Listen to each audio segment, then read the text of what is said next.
next we have designing conclusion, Avi's third lecture. Thank you. So finally we come to the end of this. And you and I can rest. So I want to spend the first hour still on algebra, and then the last hour on analysis and combinatorial optimization, and hopefully more applications of this algorithm or family of algorithms. But I owe you a few things, and let me remind you where we were. We talked about the last topic we discussed was invariant theory, and we were looking at linear action. So we have a linear group, a group of matrices acting on some vector space which we call V, with dimension k. So we associate the coordinates with some variables, V1 through Vk, and given such an action, it actually induces an action on polynomials in these variables, linear action. And we're going to study the invariance of this action, and they will always be polynomials, those are the only interesting ones. Polynomial invariance, so this is the invariant ring under the action of G, and it's simply all polynomials in these variables which remain unchanged, invariant, after we apply any group element. And I mentioned Hilbert's important result. These are rings. It's closed under addition and multiplication. So you look for, the main object maybe of invariant theory is understanding as well as possible these invariant rings and this invariance, and you want a small generating set for it. Hilbert gave a very important big result saying it's always finitely generated, so you can always understand it in finite terms. And then you want quantitative bounds, you want a small generating set, you want a simple to compute generating set, you want to understand relations among generators. And there is a very important result of depth and that I mentioned, and that we used, that we know because finite, in particular, there are always generators of some bounded degree, and Derksen gave the best general bound on the degree. It's some exponential. It's exponential in some polynomial in the number of variables, and that was critical yesterday for us to compute capacity. I will tell you, but don't tell anyone. We don't need this bound anymore. We have a different proof that suffices to use just this any finite bound or even we don't even need invariant theory in some sense. But there are lots of other. Well, it just happens to be a type of proof. It's still inspired by the same ideas. It just as you tighten all the screws, somehow I showed you how to erase d from the exponent. You can erase it from the base also, and then it disappears. But it's really nice, however, it's just for this particular group action. It's a group action we care about, but now that we understand this machinery, it's clear that it may be useful to analyze other algorithms that operate in similar ways, and in fact there are many of them that are related to this kind of questions. I'll mention some, but first I want to tell you just a bit more about the kind of questions that are studied here. I said one question is to understand the invariant. Another, which is related, of course, is to be able to tell whether two things are the same under this group action. Right? So there are two important problems. Yeah. So just a clarification. So Dirksen's theorem shows this degree bound for any group action? What? So irrespective of what group action? No, just for the left-right. Yeah. That's why I'm saying it's very important. It's very important. We are studying other group actions. Other people are studying. It's a very important result, and it's useful in other settings.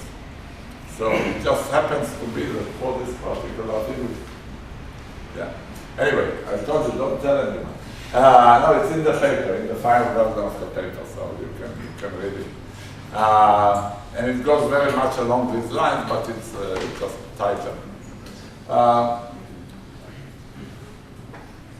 Right. So basic question that you should ask is whether two objects under this action are the same. Right. So if I gave you two vectors,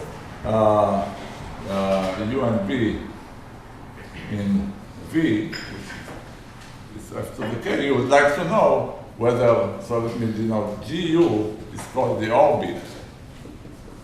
So this is simply all the points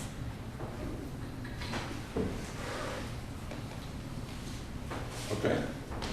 And you would like to know whether, for example, here's the question. Is v here? Can you move u to v? Okay. Again, graph isomorphism comes to mind and lots of other problems In the case that, let me restrict myself now to this case, or actually you can just think of f equals c.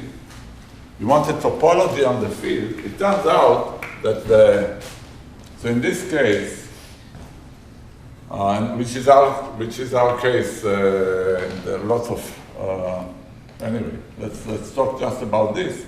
Then you come to what's called GIT, not to be confused with GCT, and it's much older, and GCT uses a lot of GIT. What is GIT? It's a geometric invariant theory. And it turns out that in this case, because you have a topology, it's much more natural to look not at the orbit, but at the orbit closure.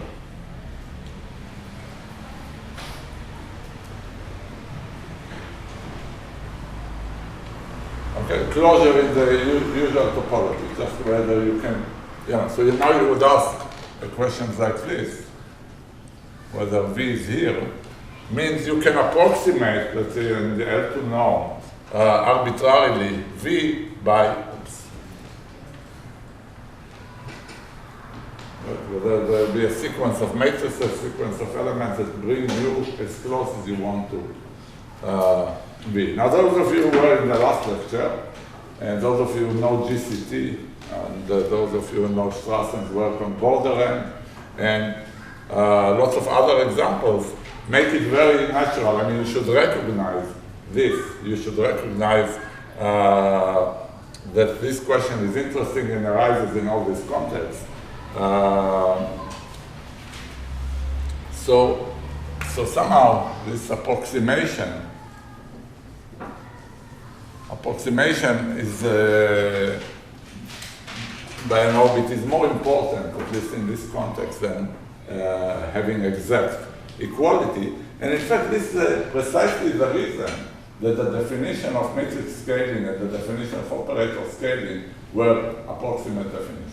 They are much more natural because they exist in this field. But anyway, that's another question. So I want to mention two basic questions. This one question, another question is what's called orbit closure intersection. That maybe is the most basic question that you can ask. I give you U and V, and I ask you, is GU intersect GB? Oh, there's a common limit point.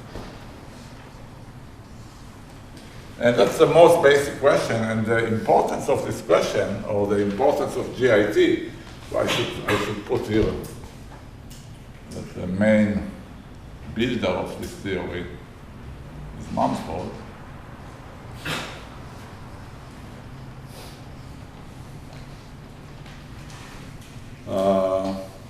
Is a result of Mumford, which characterizes exactly when this is true. So that's a geometric kind of statement.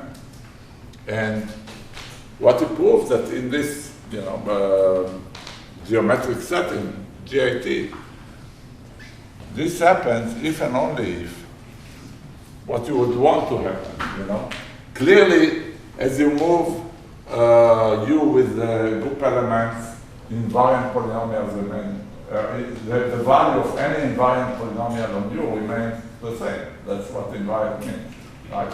So it's clear that and the same holds in the limit. If you have a sequence and all the points on it have the same value on some polynomial, also the limit will have the same value on the polynomial.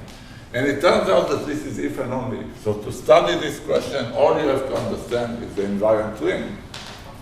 And so if and only for every polynomial in the invariant ring, that's like the first important theorem of invariant theory. We have P of U equal P of V. And you see that for this natural connection to exist, you need a closure. The closure has to be there. Of course, there are lots of situations where orbits are closed, like if G is finite, like in isomorphism, or lots of situations where orbits are anyway closed. You don't need to take the limit. Then, of course, this will hold also. Okay, and that's the most basic question, and it is studied, and there are results, very important results when you look at now particular action. One particular action you can look at is simultaneous conjugation. I'm not going to define it formally or state it formally, but you basically have a tuple of matrices, just like we do.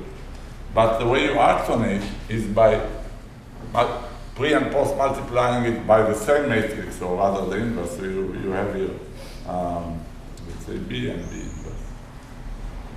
So it's an action by GLN. These are n by n matrices.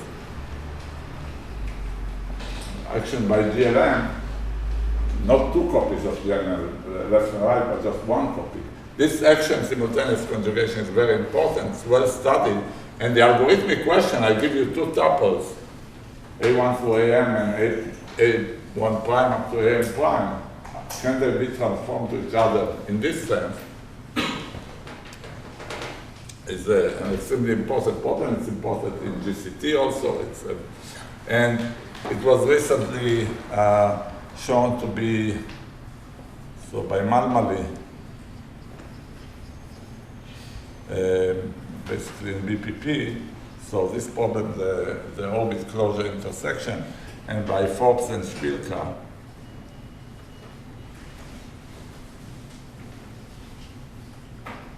I guess,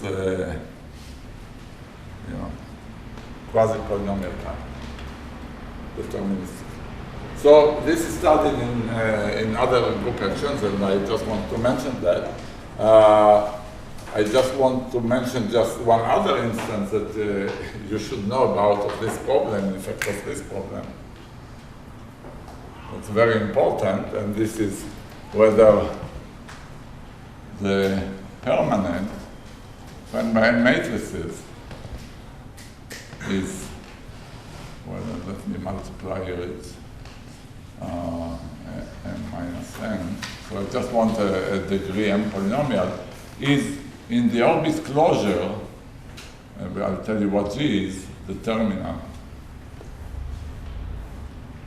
M. So M is. This is a question.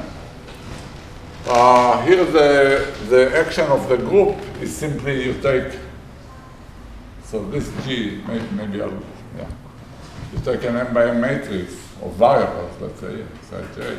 And this group action is simply the linear action on all the variables in the matrix. So you can take any linear transform, you transform it by G, so G would equal GLM squared, and you transform it to some other matrix where you have your Lij of all the x variables. Okay. And now you ask the question whether you can take. So this action induces an action on polynomials. Let me not write it down. Induces an action on polynomials in all these variables, and you're interested in two particular polynomials, the permanent and the determinant. And the question is whether you can transform permanent by a linear transformation like this, by a symbolic matrix, to the determinant of a slightly larger matrix. And this, yeah. What? Is m at most n to the n? N to the C. Very good. So this question this is GCT of Malmani and Sahani. This question is exactly equivalent to VP.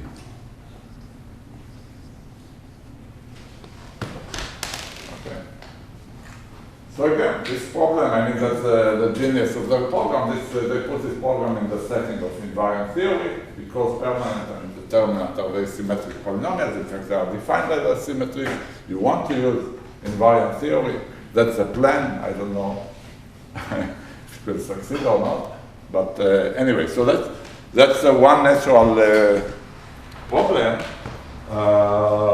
Orbit closure intersection or membership in the orbit closure.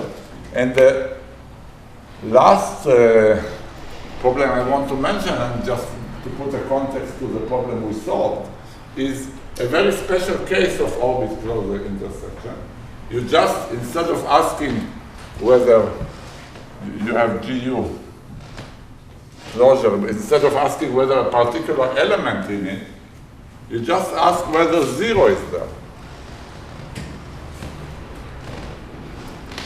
Right? It's a particular vector, it's a 0 vector. Why is the 0 vector nice? Well, first of all the invariant values, I should have said that in the invariant ring, you always look at, there's no point to having constant terms in invariant polynomials. You can remove them, so you must have So all invariant polynomials have 0, give you 0 and 0. So you really want to know whether, I give you a point, whether all invariant polynomials give you 0. In the context of the left-right action that we discussed, here we have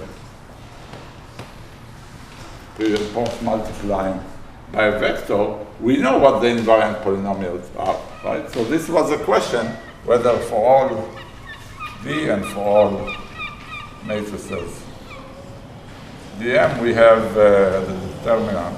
So this is the same question in this context for this group action, whether the determinant sum in terms of Di is 0. Right?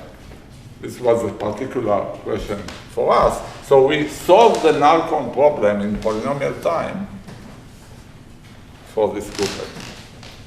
And the null-con problem is extremely important for all group actions in geometric invariant theory.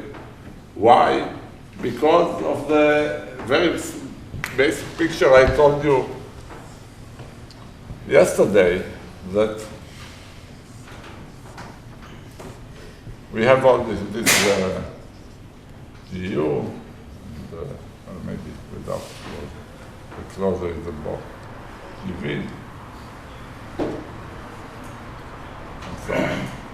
And we have here the point G0, which is always 0. So then group action partitions the vector space into parts. These are the invariant parts, the orbits. And it's very nice to try to put some geometric structure on these equivalence classes to make it the whole space projective. And in order for this, you need to know which points, they're called unstable, have this property. So I'm not going into this. The null-con problem is very important in general in geometric invariant theory, and for this action we solve it, and it's very interesting for other actions. And it's a special case of this problem and of this problem, right? So we better understand it well computationally. Questions about this? So that was just to put some, yeah. So is this equivalence because if you know that the permanent is in the closure, then you only know that you can compute it approximately? Yeah, so it's slightly different. That's a very good point. I didn't ask whether the orbit closure here and the orbit closure here intersect. Turns out that for geometric invariant theory, you want to understand this question. But you study also the orbit intersection question because you have this manifold result. Anyway, we are far from that. I don't want to go into that because Now you turn out using techniques that are beyond anything I discussed, and have to do with representation theory and so on. Let me not go there. Yeah. I don't understand why this is a special case of the above problem. It's a special case of this problem. Oh, I see. Right? It's just membership of some object in the orbit closure of another. Okay. So are you going to prove that these are the invariant polynomials? Yes, they are the invariant polynomials. I stated it yesterday. Instead of, are you going to prove it? What? Are you going to prove this? No, I'm not going to prove. What I'm going to prove is, what I promised I will prove, is that we have this statement and we are asking ourselves, what is a good bound on D? So one way is to say, well, we have a bound on D, exponential in k squared. K in this case is mn squared. And this bound suffices for us. But in fact, it suffices for us. It didn't suffice for other questions I mentioned, like the division elimination from non-commutative circuits. And in fact, better understanding of this, and the IQS result I stated, and I'll state again, you really want the best bound you can get on this degree. So let me define it, what we want. The star of n is basically the minimum D such that we know when this is not zero, it's when this symbolic matrix is non-singular. So that for every L, which is not non-commutatively singular, and I will soon define it, the non-commutative rank, it's the same. Non-commutative rank of L is n, is full. So for every such L, there exists a K of dimension D. So this K is just this D1, dm, right? All is di in MD of F, such that when you blow up the tensor, you get a full rank matrix in the usual sense, right? So you just want rank, maybe you want the determinant of some AI tensor di is non-zero, equivalently the rank of, as I defined it yesterday, K is n times. You'll get a full rank matrix in the space of blown up matrices. Everybody remember this or have a question? Yeah. So here you're saying you want to group up a bound and this stuff. And Yes. Are there any lower bounds as well to know? Yeah, it has to be at least n or n over 2. Yeah, it's not. I can elaborate, but let me. Yes, there are lower bounds. It should be at least, this is at least n over 2 by what's called the Amitsur-Levitsky theorem. But I'm not going to talk about this. So what I will prove to you is the result of Dersen and Makam.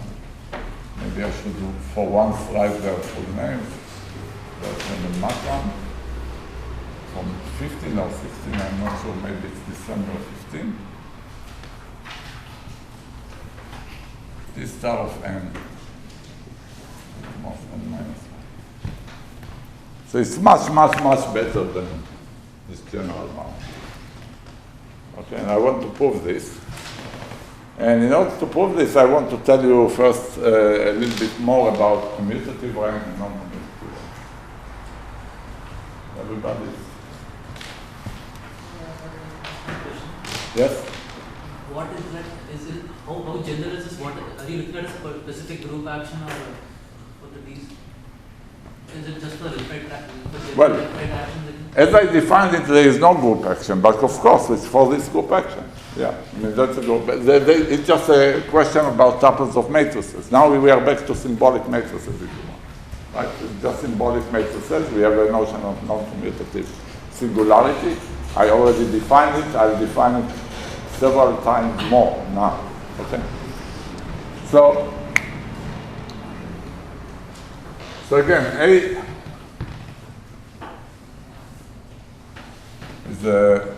is a symbolic matrix.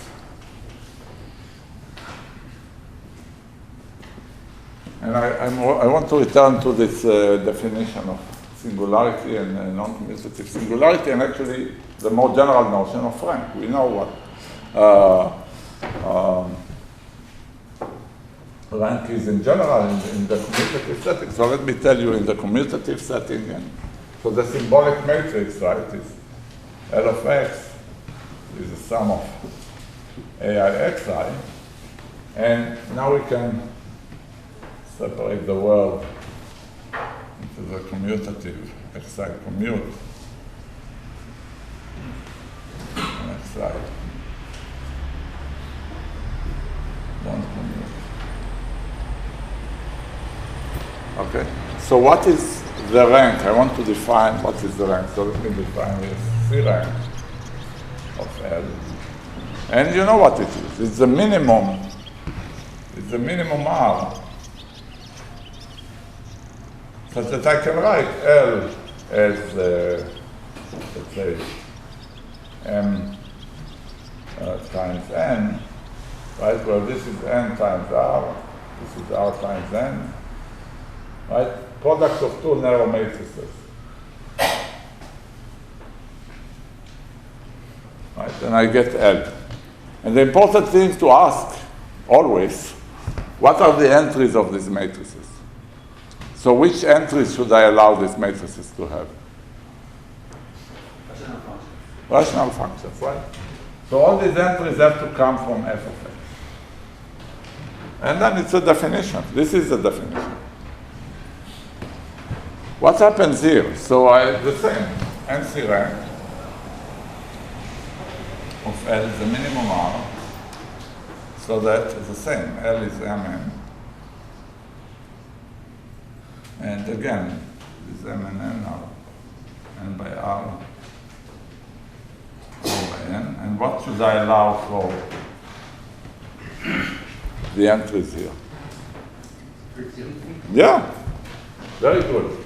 So some of you are with me. And here comes the amazing thing. Absolutely amazing. And that's part of the magic of why non-commutative is simpler than commutative. And that's also part of the reason why this algorithm we have is, and the IQS algorithm also may have applications to solving problems we don't know how to solve, is that this is if and only if the entries are actually from f of x. Here it doesn't matter. Here it matters. We'll soon see an example. It's really important that you allow a rational function. But in fact, in the non-commutative setting, whether you allow these crazy objects from the free square field or you allow just polynomials, it doesn't matter. It's the same definition. And in fact, you can even assume that these have degree 1. They are fine. And this equivalence is a theorem, a very important theorem, again, of Kohn. Okay? And you can see, watching this theorem, everybody's with me. You can see, watching this theorem, that how they got, when I mentioned that Kohn and Rethenauer proved that there is an exponential time algorithm to solve the, to decide whether a symbolic matrix is non-commutatively singular. Given this characterization, it's very easy. You simply, you know that there are affine forms here. Just guess their coefficients or make them variables, and you get a system of quadratic equations. Right? The system of quadratic equations, send it to your favorite, I don't know, Grobner basis solver, and it will solve you in exponential time. So what this result we have says that this type of families of quadratic equations, of course in general solving quadratic equations is exponentially hard, but this type of systems which are quite general. I mean, L can be anything. Solving them is in polynomial time. Okay, so that's another type of problem that we don't know. Is the line equation why? Why this? Yes, it's a very good question, and I said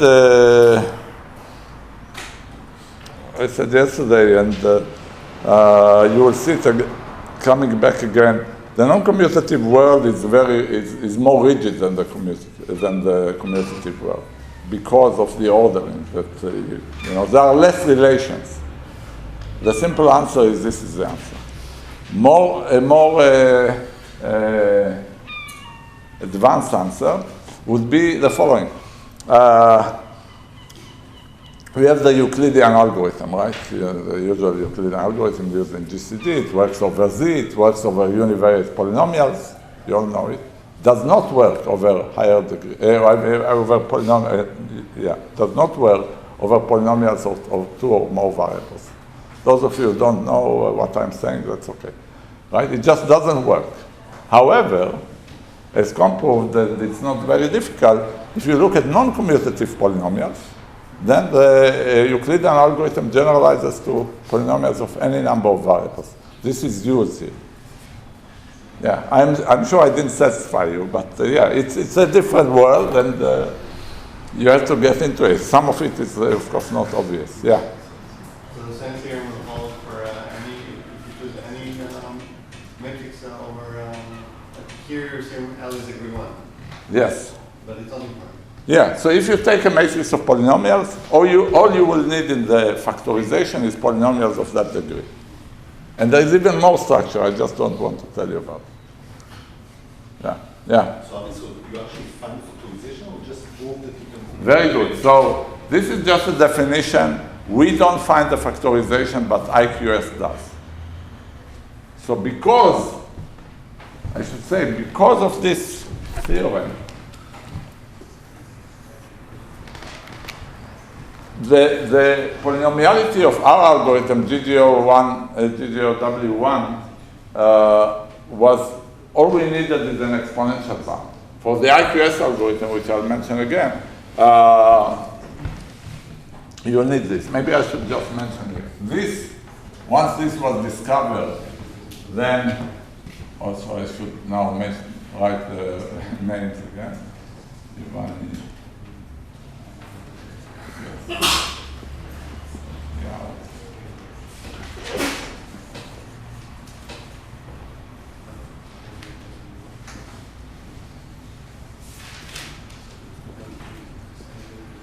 Once this was known, they came up with a non-commutative singularity is in P for every field. For every field. It's a very different algorithm, as I mentioned. And it has several bonuses. It computes the rank and it finds factors. This is in the case that it's less than, it's singular. And if it's non-singular, it can find, so this is in the case it's singular and non-commutatively singular. It finds factors, and if it's non-commutatively non-singular, then it finds K. Find the proof, the blow-up, deterministically in P. So it has these advantages.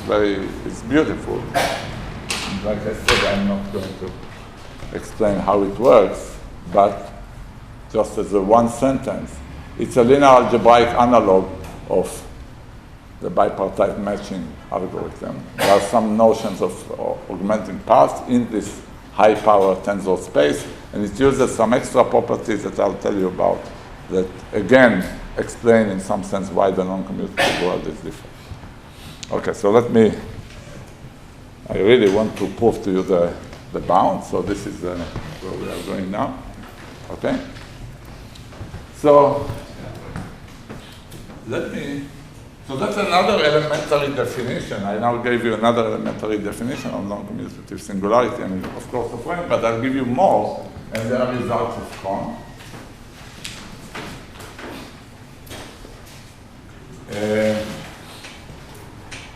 The non-commutative rank of L is the minimum R such that there exist matrices R and C as before, as we know, GLN. I have this true for every field. Such that when you look at R, L, C, so it's another symbolic matrix, just be important, check basis. It has the following structure.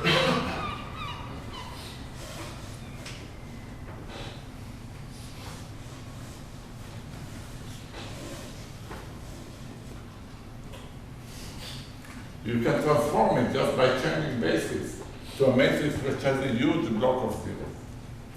Right? All the other places have linear forms in the variables.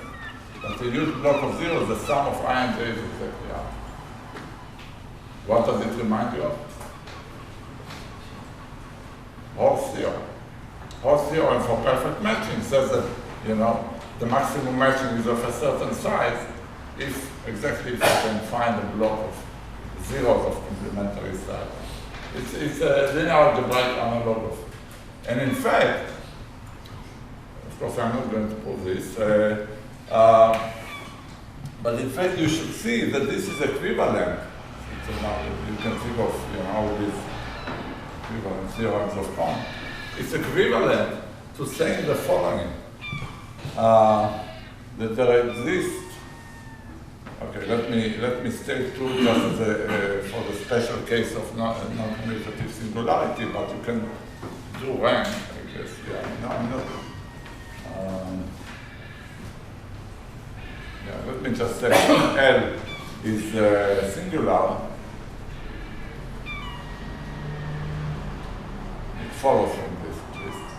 L is non-commutatively singular if there exist subspaces W and U inside F to the n, such that the dimension of W is smaller than the dimension of U, and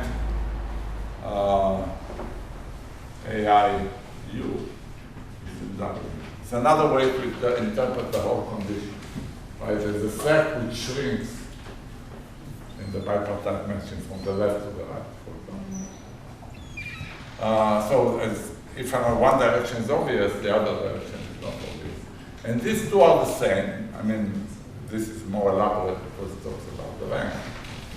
And as you should see now, I mean, I hope you see, but I told you that non-commutative singularity is the same as rank decrease of the quadrature of the completely positive operator with group is defined. Those of you with a little bit, so now 3, where it's not Kohn, but it's obvious. This is the same as rank of L of P. So there exists a P.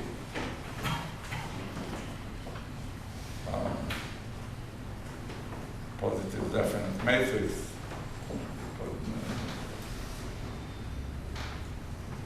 Please be less.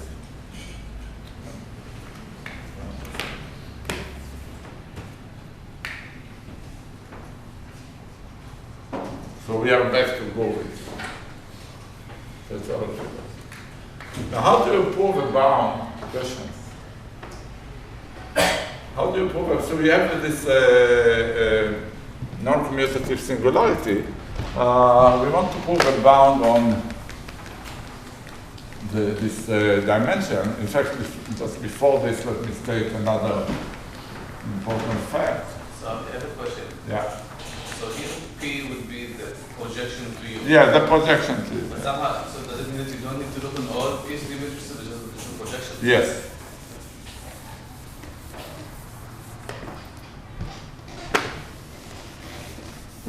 Any other question I can ask while erasing? Avi, what's the difference between P star and just P in the third item? Between, sorry? In the third item, you have P star. No, I just wanted to put non-negative definite.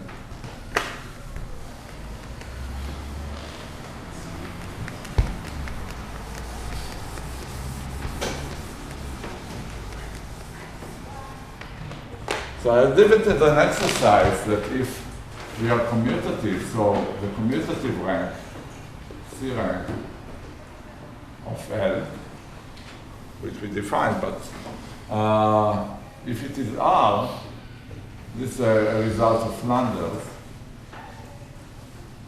a simple observation. If it's R, then there exists B and C, so I want a condition similar, so not B and C, R and C. I want a condition that looks similar to 1 there. There exists R and C, so that when you look at R and C, it has this form. You can do sort of linear operations and get a big zero matrix here, and this is R by R. It's easy, it's an exercise. But given this exercise and given Cohn's result, you should already see the following inequality. So we have NC singularity. It's always at least NC rank.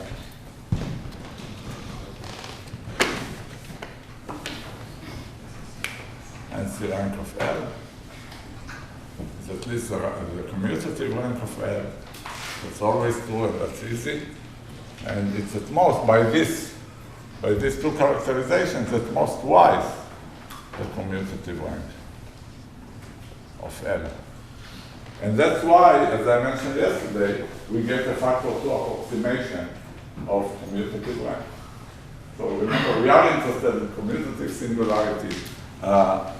Let's say that factor 2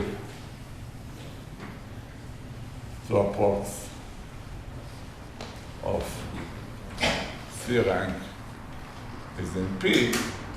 And in fact, shortly after, Marcus Blazer and two collaborators, which for some reason I forgot, get actually 1 plus epsilon. It's going to appear at this conference. What? It's going to appear tomorrow. Tomorrow, all right, so come to it. Once we got this too, we asked, well, maybe we can do better. They can do better using the IQS algorithm. Yeah, so it's not clear we are making progress toward non-commutative singularity, but we understand some things better. Okay, now we have C rank and C non-commutative rank of L. And in order to prove, I want to prove to you this. So what I'm going to actually prove to you is a slightly weaker result by IQS, which is simpler. I'm going to prove to you that D star of n is most n plus 1. You will forgive me for this lack of 2. But we came down for an exponential, right? So, in order to do this, you do something really, well, natural and beautiful. So all these ideas are in Dirksen and Markham, but I'm just giving you the simpler. All the ideas are already Dirksen and Markham, so I should say. Dirksen and Markham. You introduce, we have commutative rank and non-commutative rank. We introduce a sequence of ranks in the middle. And they are very natural because we want to understand the minimum D for which this blow up by a D factor, the tensor product by a D factor, gives us full rank. So let's define rank sub D of L. It's the maximum rank we can get by blowing up by D matrices, for any D, right? So for any D we decide this is the maximum over all K we can pick of the actual rank. So this is actual rank of tensor K. Right? Well defined. This is a number which is at most n times D. So let me assume that the non-commutative rank of L is n. Right, I want to say that I want to run up or down on this star for rank equal n, but it would be the same for ranks lesser. So let me just assume it's n. Anyway, so now I'm defining this. Everybody's happy with the definition? And now you can see that they straddle the sort of a refinement of the gap between commutative rank and non-commutative rank. Why? Commutative rank of L is the same as rank 1 of L. And let me put it over 1. And here we have non-commutative rank of L, which should be n, right? Yeah. So let me put it rank D star. D star is always D star of n. Rank D star of, and so by the time you reach D star, whatever it is, it's n times D star, this rank. It's full rank, right? So if I divide, this is n. So this is, right? And you can check that you have these things increasing.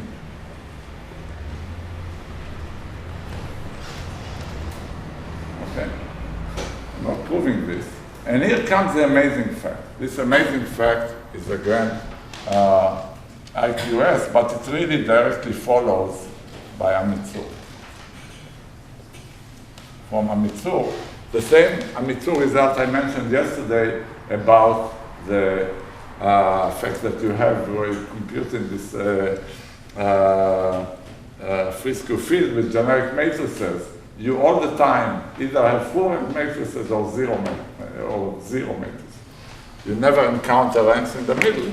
And this says that for every D, D divides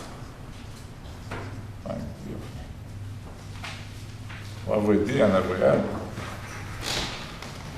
It's always a multiple of D. You can always achieve something by blowing up. It's a multiple. Okay. This number, whatever it is, it's a multiple of D.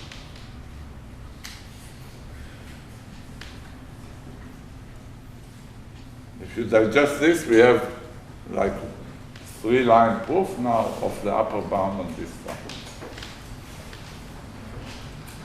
Okay, so let me do it. And before we do the proof, let's look at a very simple lemma, and it says the following. If you look at rank D of L and you compare it to rank D minus 1 of L, the gap is at most 2n. It's sort of obvious. You blow up by D minus 1 matrices, it sits inside.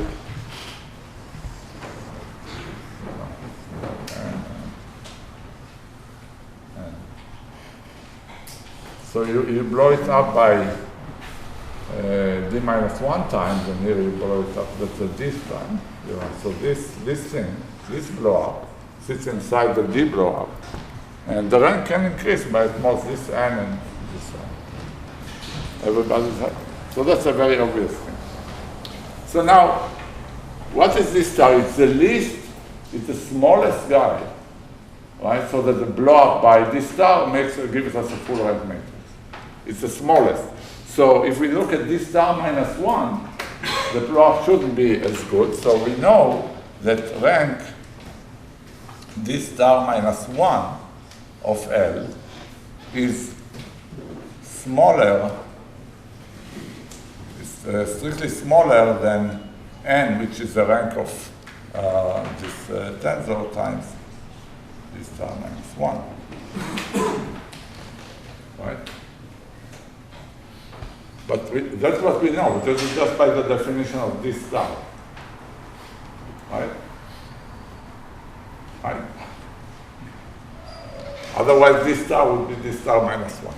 But because of this rigidity theorem, this immediately tells us that rank d star minus 1 of L is at most, it has to divide d star minus 1, right?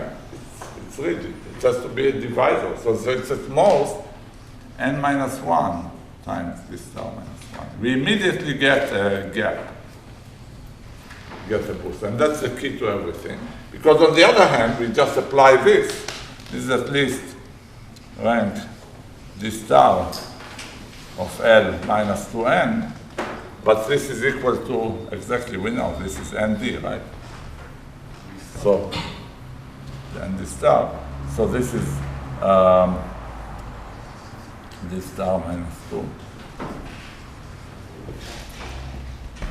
And you put these two together and you get d star is upper bounded by n plus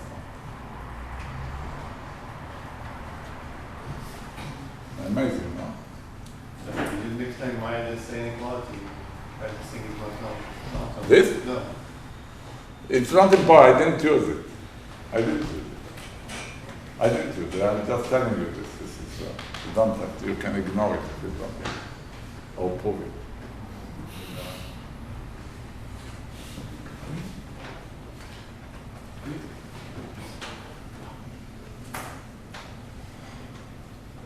Questions about this? Because now I'm changing topics. So what's proof of this level of D divided? Like I said, this follows from a Mitsu rigidity. I mean, basically what we should think of is that matrices is when you're in this non-commutative setting, matrices are always full rank or zero matrices. So that's, so they come in blocks of D. These D by D matrices. It's not an explanation. Actually, we know a better proof of this than a Mitsu. It's not that complicated, but anyway, I'm not going to explain it. But that's key to everything, and that's key to the advantage non-commutative rank as well. This n minus 1 is in time? I don't know. And n over 2 is the lower bound, and I'm not sure. All right, good, perfect timing.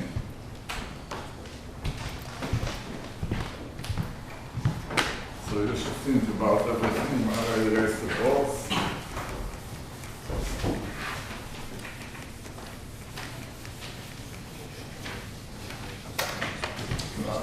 Yeah. So this proof really use this very explicit definition of the invariant polynomial, that you know what they are, just plugging things.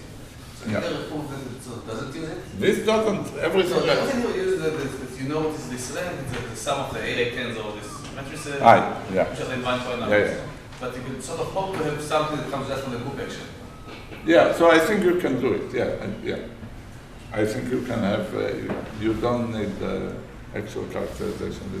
I think it can be done, not absolutely sure. It's a natural question.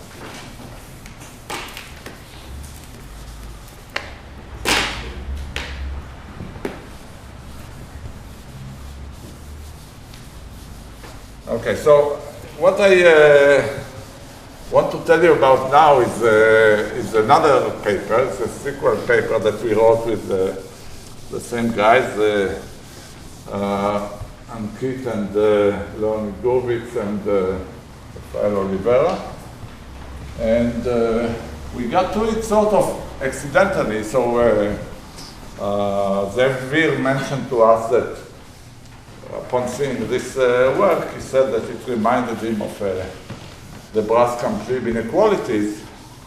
And because he said it, we went and looked to see what these were, because we didn't know. And those of you who don't know, I'll explain most of the talk. I'll explain what they are and what is known about their structure theory. And then I'll tell you what we can do for them. We can do quite a bit. So,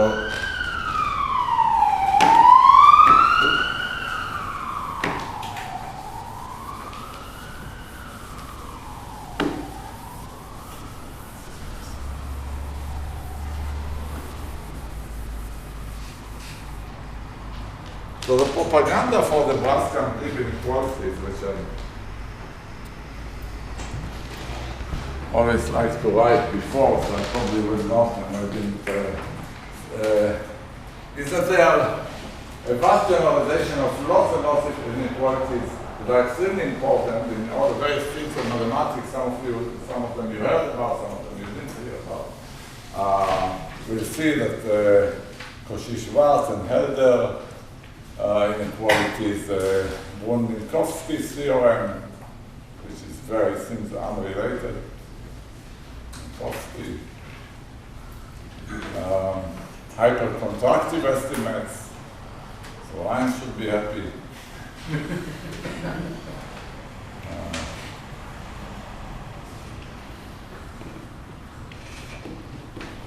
And Prekopa-Lindler, which may make him even happier,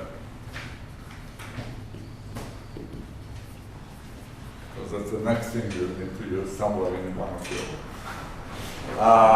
But also others like Loomis-Whitney, the geometric inequality, we'll see some of them.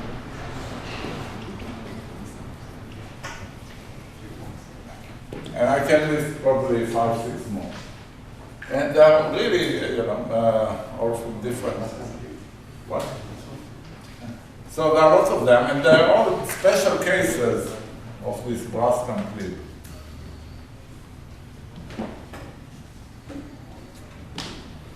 Inequalities. And I want to tell you what they are, and I'll just start by a series of examples of some of them. And I want to point you in particular to some features of these inequalities, and then we'll see how to generalize them and what are the main questions that arise when we study them. So, let me write something that you know. The integral. So maybe I should say, I'll look in general at functions from RD to R plus. There'll be positive and integral. Everything I will consider is this, and I need a notion of a norm.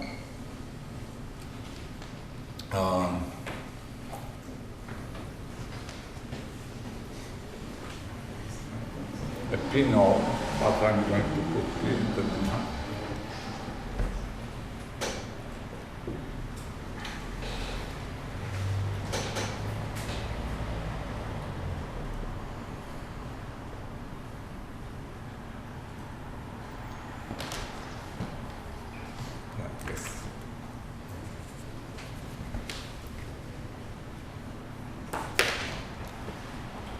Very strange that I do it like this, but that's a natural way to act.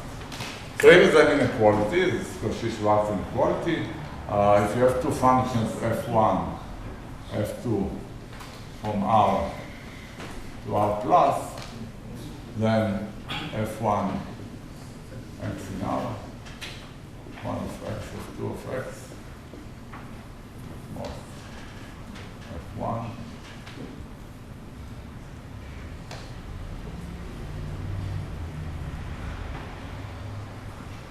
So in my notation, and I'll keep insisting on this, here.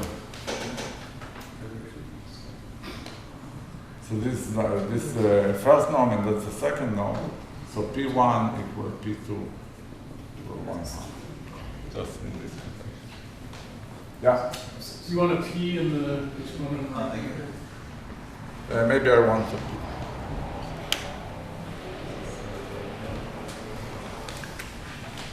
Okay.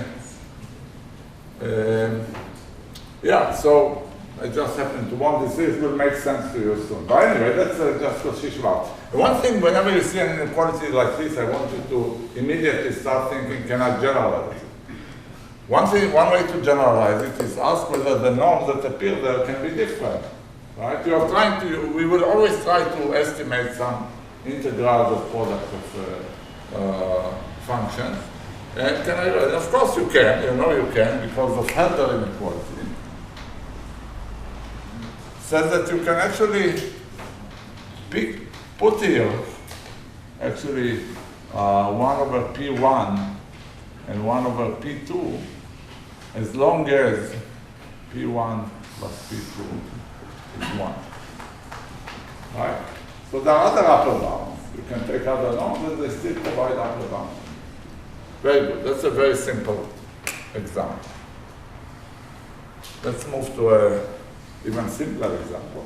But in this example, I'm going to go up dimensions. So this was functions from R. Now I'm going to look at functions on R squared.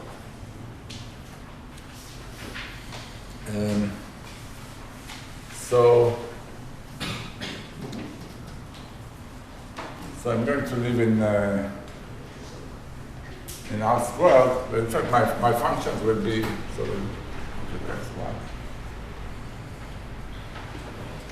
in R, or rather maybe it's x1, x2.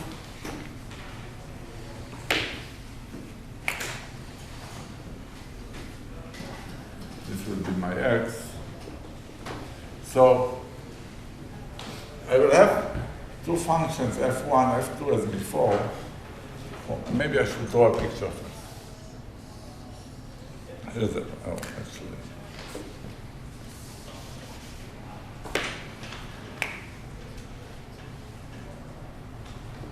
x2. Suppose I give you some, not necessarily convex or nice shape here in the plane. We are in the plane R squared. You want to estimate the area of this shape. Okay? Well, one simple thing you can do, you can project it in both directions.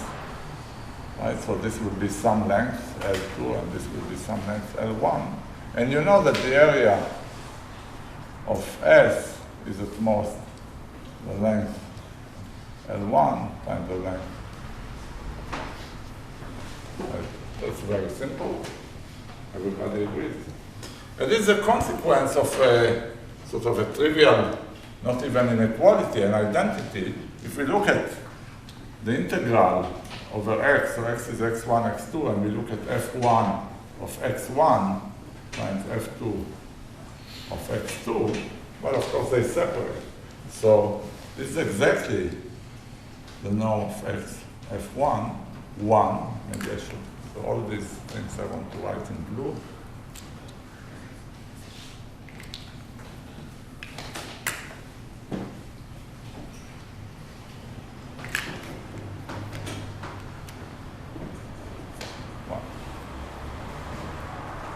And you can see that this is a consequence. It just takes these functions to be the projections of S on the, you get it.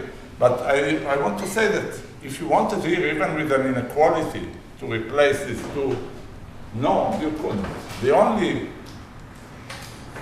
thing you could get here, even with an inequality, is P1 equal P2 equal 1. Very easy, you had some freedom. Maybe I should have added here P1, P2, greater equal to 0, but this will always be the case. Okay? Okay, but I wanted to do this case in order to tell you about the generalization of this, which is a Loomis-Whitney inequality. In fact, a special case of Loomis-Whitney inequality that was discovered many times in many contexts. And one good way to think about it is a generalization of this picture to 3 dimensions. So how do you think of it as a generalization to 3 dimensions? Like this, you have some, maybe another, you have some blob here, 3-dimensional blob. You want to, again, estimate the volume. How do you estimate the volume? Well, you can project it on the axis like before, but that's not so interesting. Suppose you project it now to the planes, x1, x2, so you project it to this plane and you get some area here. You project it to this plane and you get some area here. Project it.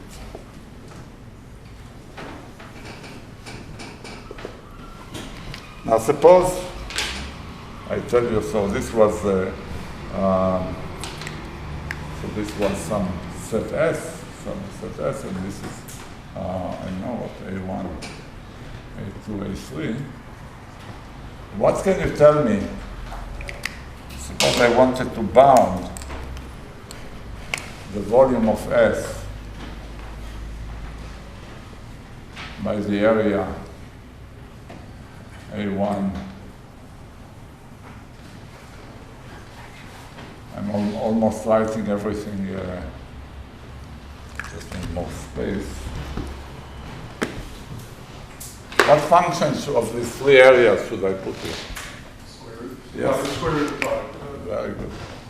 So it's really it's more the square root of area of A1, area of A2,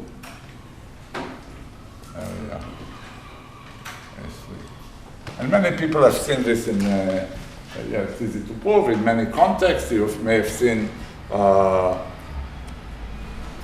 example, that for every graph G, the number of triangles of G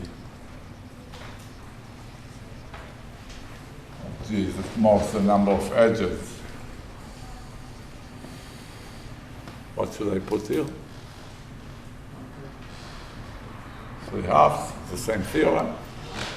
Or in entropy, I mean here this should be familiar as h of x1, x2. Most h of x1 plus h of x2. Maybe you don't see the connection, but it's the same. And here, it's h of x1, x2, x3 is at most 1/2. Maybe I should put it in blue.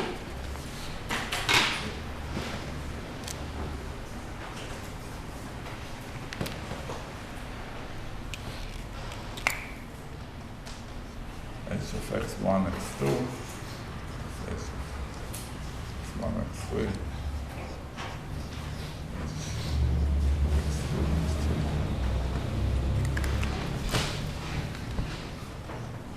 Well, those are all the same, and where are they coming from? They come from an inequality like these that talks about projections. Now we are in 3 dimensions, so now we are in R3.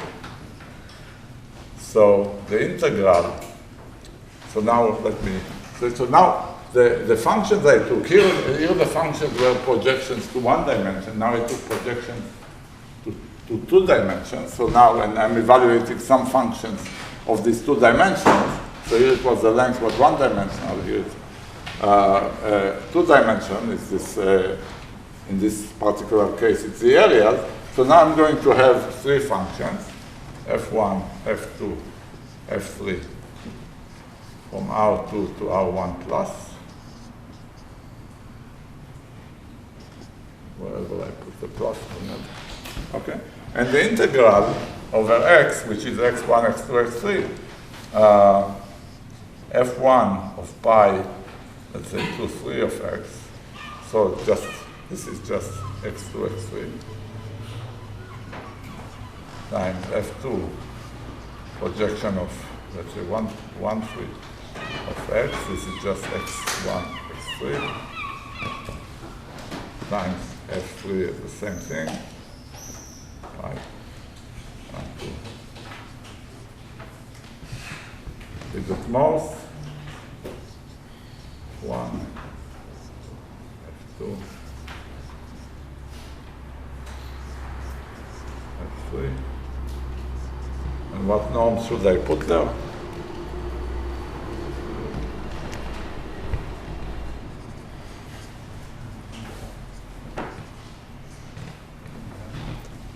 So what I have here, so that's an inequality, you can prove it, this is a Loomis-Whitney inequality. And so we see here that P1 equals P2 equals P3 equals and all are on it. And you should ask yourself, like you ask yourself here, can we play with the PIs? What do you think? No. Can we get, no, very good. Cannot. So that's the only. Okay, I want one last example. Everybody is with me? It's just a fun thing to get you into the mood of this inequality. Okay, if I have this connected an entropy input?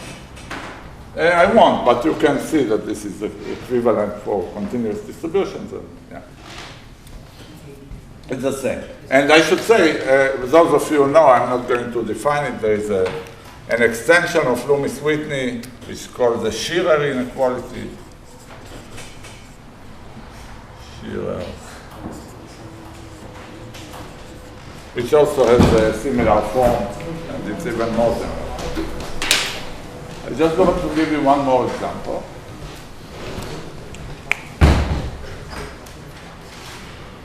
And this is, I should have added to the list, it's called the chart.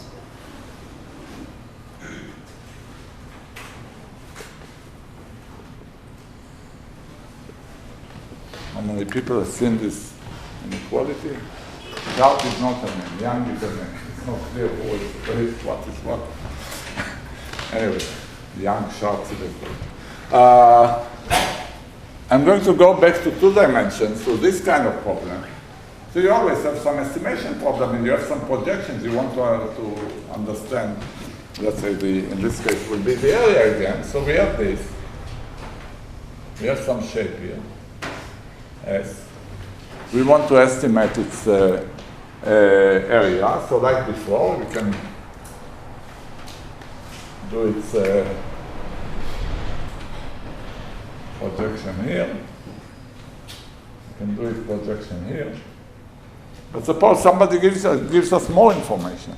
There's a projection to a 3rd direction, maybe this direction. So this is x minus y or y minus x or something, or x1 minus x2. So we also have this. Is there a better estimate of the area of S using these 3 numbers? Of course, there must be, right? There must be.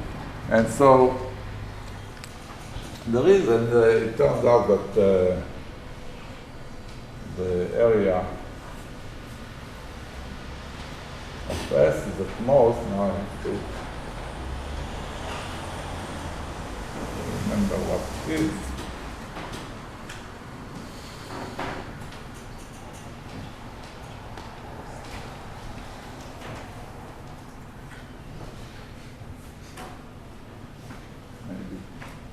That's where I can check. So there's an inequality. I'll write the inequality in general, but so this will follow. I have to either check or leave it open. Just a second. I have it written somewhere. So.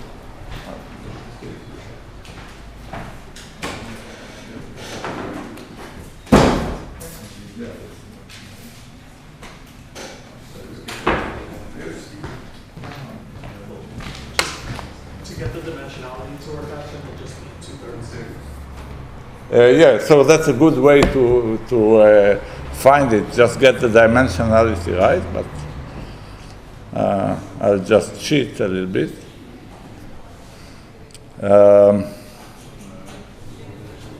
Yeah, so here's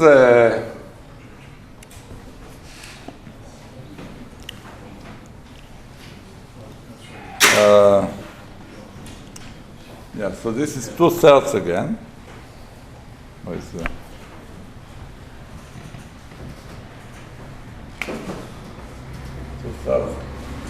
And what? Do you need the particular angle? Yeah, at least for this inequality. So let me write the general inequality. So here, if you have 3 functions, right? 3 functions from R to R. So here you can have F1, F2, F3.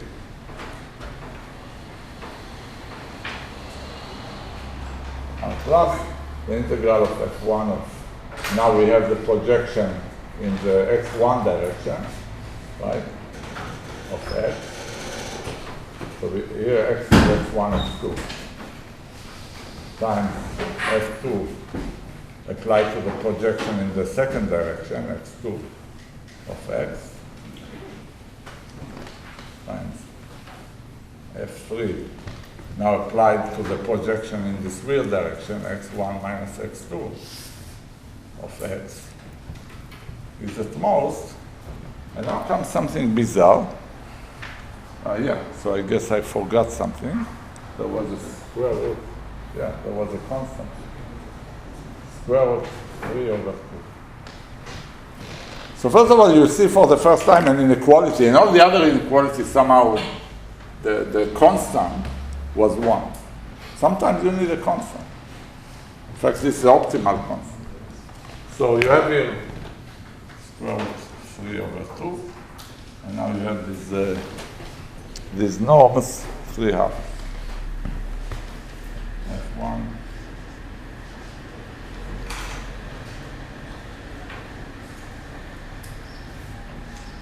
So we write it, write it in blue again. There is the blue.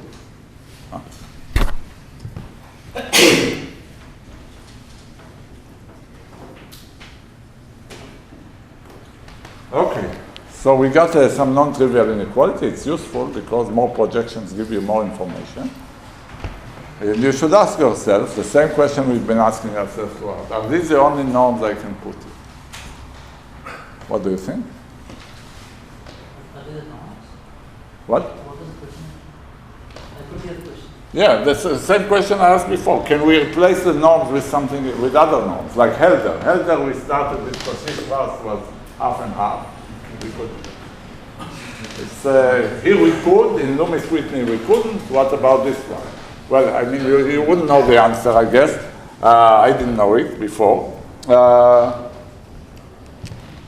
have marked this in blue also. It turns out that there is you can replace the norms. And to replace the norms, you also need to replace the constant. In general, what you would need is that P1 plus P2 plus P. Remember, they are 1 over P3 is 2. Whenever you do this, it will work. And each of the PI's should be at most 1.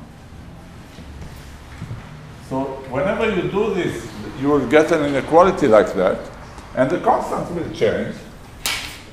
Constant will become something like the product of 1 minus PI to 1 minus PI divided, there are 3 of them, product of PI to 2.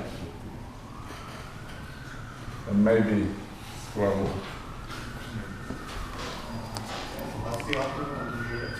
That's the optimal, yeah, that's the optimal.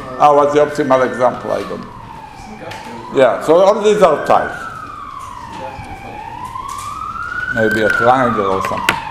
Anyway. The direction of the projection are like these ones, or you can change the direction? You can change and get other inequalities. So that's exactly what we're asking ourselves. Now here's you've seen enough of that. The projections are not symmetric. Yeah, they are also symmetric. Yeah, but you can do others.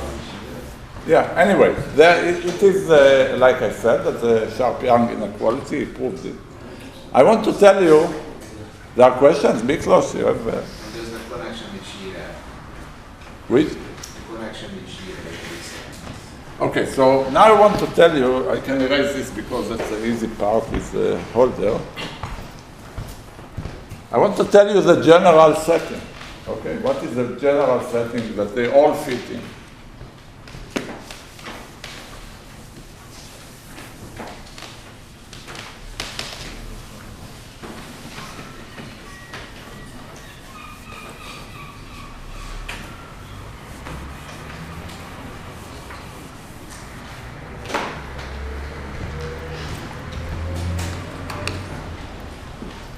So this was in the paper of Waskamp and Lee.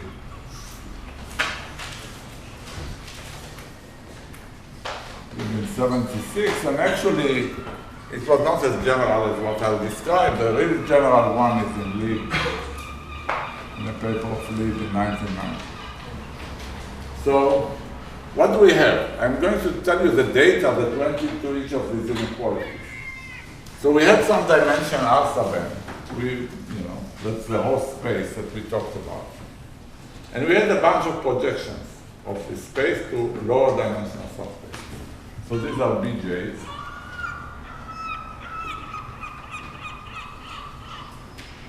and J. So these are linear transformations. You can think of them as and J by n matrices. This would be the input data to our question or to any potential inequality. That was one thing we had. And we also had, so maybe, and we also had these PJs. So we have these two vectors, B, B1, Bn, P, B1, Bn. These are projectors, these are the three numbers, negative real numbers. And what did we want? What was the nature of the inequality? It looks like this. The integral over x in Rn of the product, you apply, now what you want is that in all these inequalities, they work for any functions, right? So what you want is that for any fj from Rnj to R plus integrable, you want that the following inequality. Fj applies to what? Applies to the projection of x to that space, Bjx. We wanted that this will be at most, but the product of the norms of the Fj's, 1 over Pj. This was the form of all these inequalities, only that we saw that sometimes there will be a constant.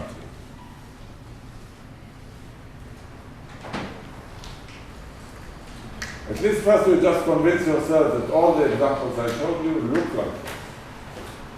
Yeah. So we allow Pj to be 0, at least they are non-negative. So, no, we don't. Okay, fine. well, you would use a max in there if PJ, basically you get replaced by a max if PJ were 0. You could. But if you want, you can do that. Yeah, you could define it for PJ equals 0. It's a good point, but let me skip it. So you start this, of course, like with algebraic identities, with inequality. Some of them hold, some of them don't. So then you have this format of potential inequalities, and you ask, which of them are true? So the basic question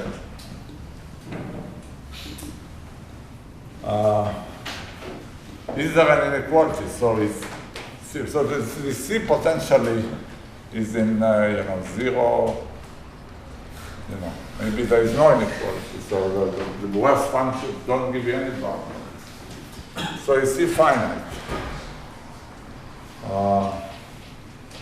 What is the optimal? If it is finite, what is the optimal C? Optimal C. So optimal is the smallest. And this is called the Braskamp-Lieb constant of this data, Bn. Okay? If there is a finite bound, then there's some optimal thing. You would like to know. Turns out, maybe I won't talk about this continuity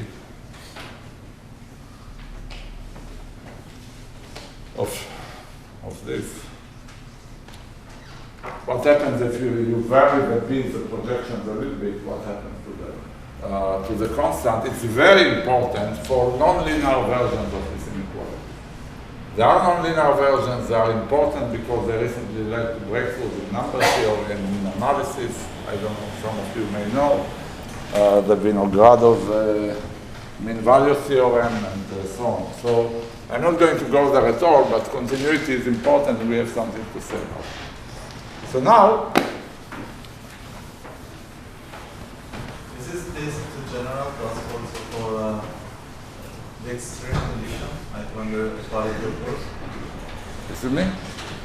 It's a problem of when the equality occurs. Yeah, so it is, we'll get to we'll exactly get to this in a second, so let me go in the order I planned. I want to explain what is known structurally about this.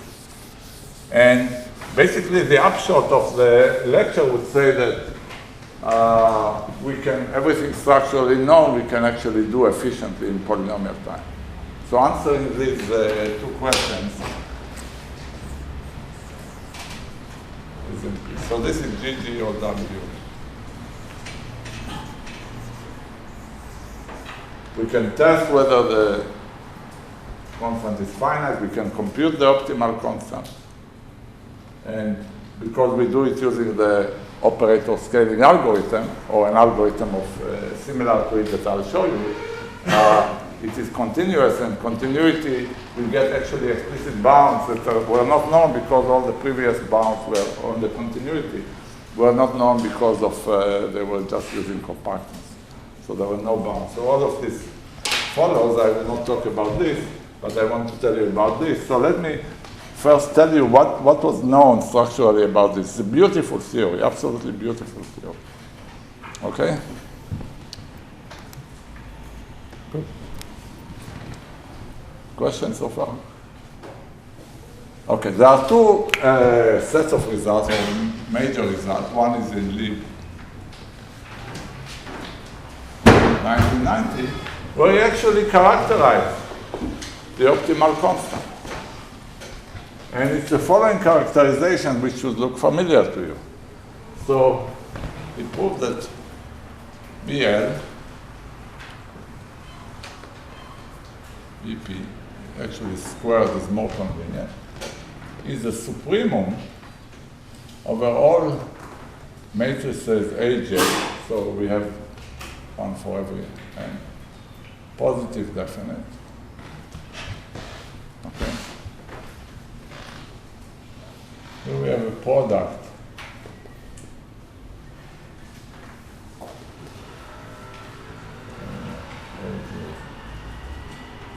okay. And here we have the determinant of the sum of Pj and J. Pj have to think times Aj are just transposed. So we are all real now. We are over the real, not a complex number, because we are doing inequalities, I should have said. Well, of course, it was clear from everything I said so far. Aj. Okay.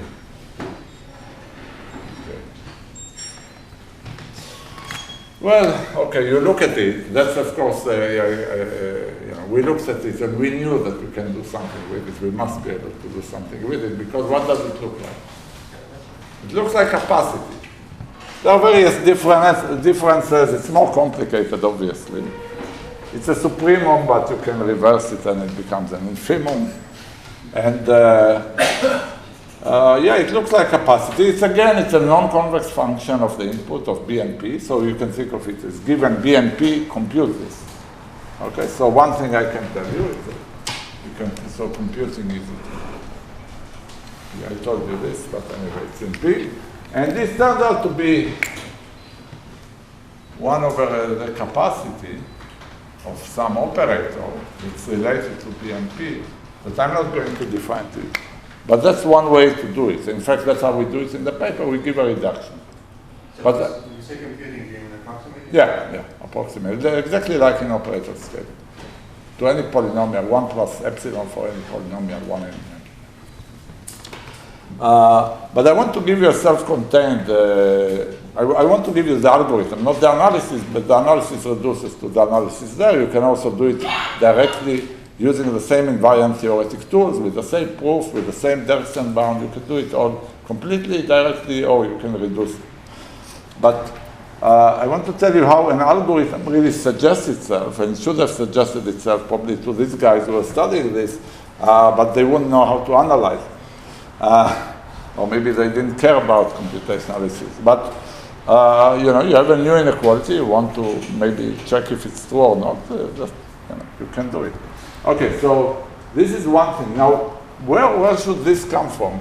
Remember, the obvious definition of the optimal constants should say take the supremum over all functions, right? So where do these determinants show up?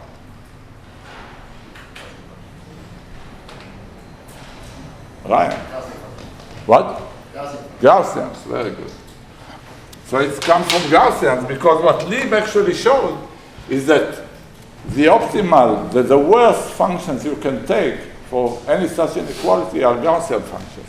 So this comes from the fact that the optimal fj's of x, j, I guess, the projection to the nj coordinates will look like something like, whatever it is, minus pi, fj, aj. Right? And the integral of this guy is the square root of a determinant, right? The norm, the integral fj of fj is 1 over. So the only question is which are the correlation matrices aj that makes it the hardest. This is left open. That's exactly the optimization problem. So again, it's an optimization problem like with the operator scaling. The domain is convex, but the function is not. And nevertheless, we can prove it in. Okay, that was the first result. So we know this about the optimal. And then there came this beautiful paper of Bennett, Carberry, Chris, and Tao. This is Chris, not Christ. That's how we call it. So, in 04. That just ask the question, tell me, is the constant bound, finite or not? Is there an inequality? Forget optimal, just is there an inequality? And they characterize it. And now you go back to all the things I erased, but the blue boxes I had, of course you realize that they all look like linear programs, right? There were linear inequalities on the PJs. So they realize that this works in general. And so they prove that BP is finite if and only if P is in some polytope defined by B. Okay? And what is this polytope? It's very simple. And you can check in all the examples that that's exactly. So it has just two conditions. One is a normalization condition, which is forced. You can scale all functions by a constant, so things should work out. And that's give you the first, so it's just the sum of the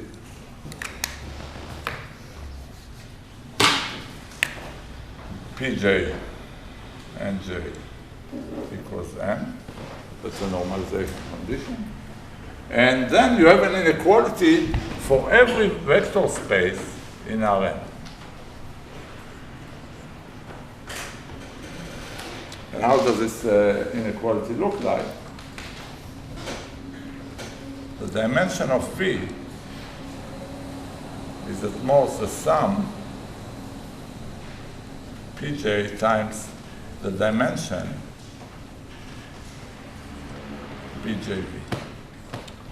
So you project the V along each one of these linear transformations, gives you some subspace, and you look at its dimension. Anyway, it's a convex set. In fact, when you look at it, it's not clear that it's a polytope, right?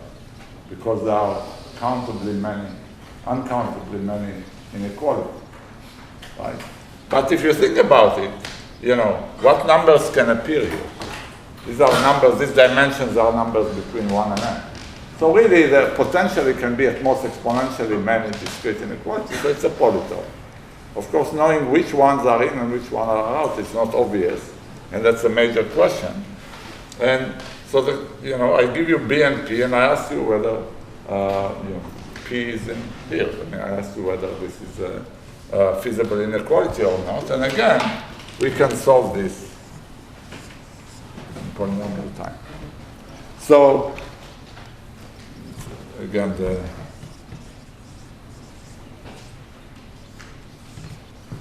So this algorithm, which I didn't show you yet, solves exponential size linear programs. And in fact, there are exponential size linear programs that may not, the exponential size is given, maybe they don't even, their extension complexity may still be exponential. So anyway, it's a new class of things that are not obviously solved. So this is just a membership oracle. We can do also a separation oracle. Right? It's just a membership oracle. We can solve all these in polynomial time. So that's a connection to combinatorial optimization that I wanted to talk about. At the end, I hope to tell you some examples of things we know, but we are still really waiting for a killer application. So give us a really interesting combinatorial optimization problem that maybe could not be solved before and could be solved with this algorithm.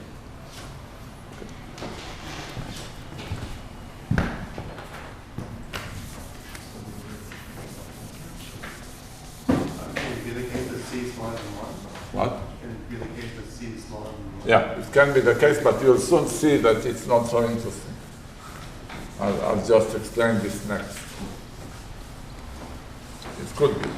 It's very easy to manufacture such, but let me talk about more that was known. So before I tell you the algorithm, I want to tell you why they should have known the algorithm, or why it jumps out in your face once you know about the operator scaling algorithm. So there are two things that were known in this theory further. And one is geometric BL inequality. And this is by, I guess they were introduced by Ball and by Bart.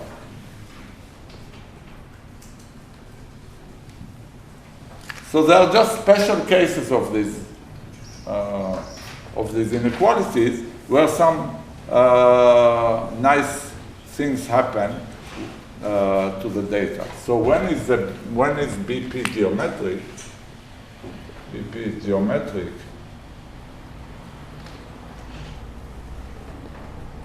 You have two conditions. You can call the first one a projection property. Projection, the second is isotropy. Two properties. And the first property, the projection property, is that all these BJs are actually projection matrices. So BJ transpose is the identity matrix. Okay. If you're lucky or if you're interested, that may happen. Okay. And the other condition is isotropy, that isotropy somehow they are sort of rounded when put together with the weights Pj. Is that when you look at the sum Pj, and now Pj transpose Pj, so now all in this direction, they're all n by n matrices, I can add them up, and I get the identity n. Right? And what they proved is that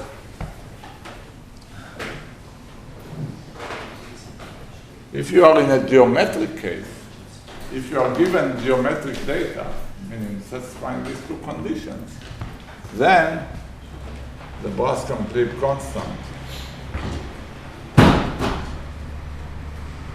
is 1. Okay? It's always 1 in this case. And to Yuval, just as a comment, you can prove that if either 1 or 2 are satisfied, then BL, BP is at least 1.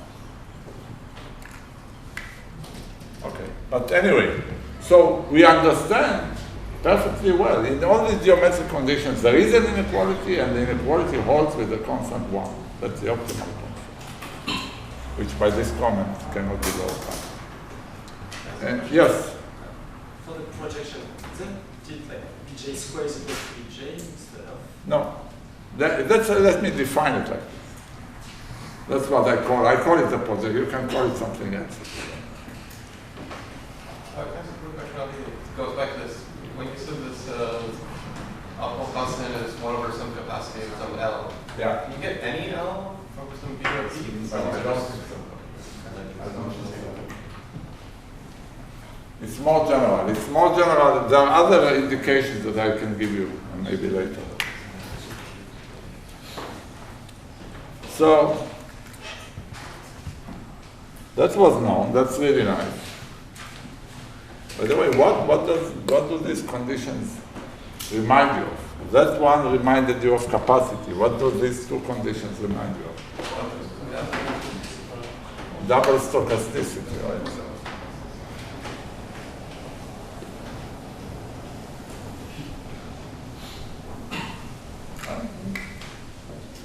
And the last thing that was known, in fact nobody bothered much to say something about it because it's obvious, is that there's a natural group action on these things. You can change, so you have all these BJs, right? You have B1, this is B1,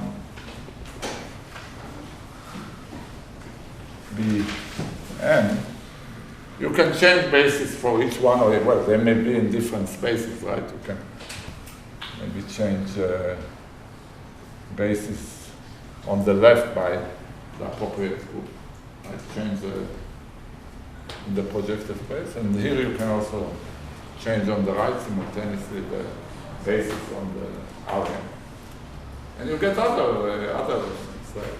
And if you apply this, right, so you transform B1 up to Bn to C1, B1, C, Cn, Bn, C. If you transform it, there's a very simple way in which the Bose complete constant is updated. It's updated multiplicatively by the determinant. So it's very easy to see that. So if this is called B tilde, then BL of B, P is when you divide by BL of B tilde P, will be what you expect. It's a product of the determinants of Cj to the Pj times the determinant of C. It's multiplicative in this, just like we saw in metric scale. Maybe I'm forgetting a square, I don't think I am, but anyway, it's a very simple relation. So you are faced with all this information, which we were faced with after reading about BL. And you care about finding the BL constant. It's clear what you should do. It's clear what you should do. You take an arbitrary BL, you take an arbitrary BL data, right?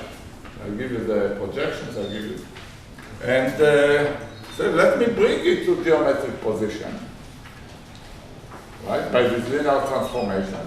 And after I bring it to the geometric position, I know what the constant is, it's 1. But I also know how to go back by this rule to the value of the original, and that's it. And now the question is, how do you impose these two conditions together? They conflict with each other, but they conflict with each other in exactly the same way we saw before. So what you do is the algorithm, which I'm sure you realize, is enforce the projection property, enforce the isotropic property, and repeat.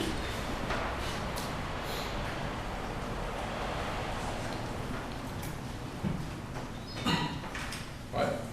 And this will converge for the same reasons. And like I said, you can prove it directly, or you can prove it by reduction. You can just take the BL data and construct from it a symbolic matrix and run the algorithm that computes capacity of that, and it will give you the Bose multiplicity. So I'm not going to do. Yeah. You said it's not continuous, so don't you have a problem? Sorry? You said it might not be continuous? I said that it is continuous. I said that the algorithm, so this is what was not known. It was missing completely from the theory.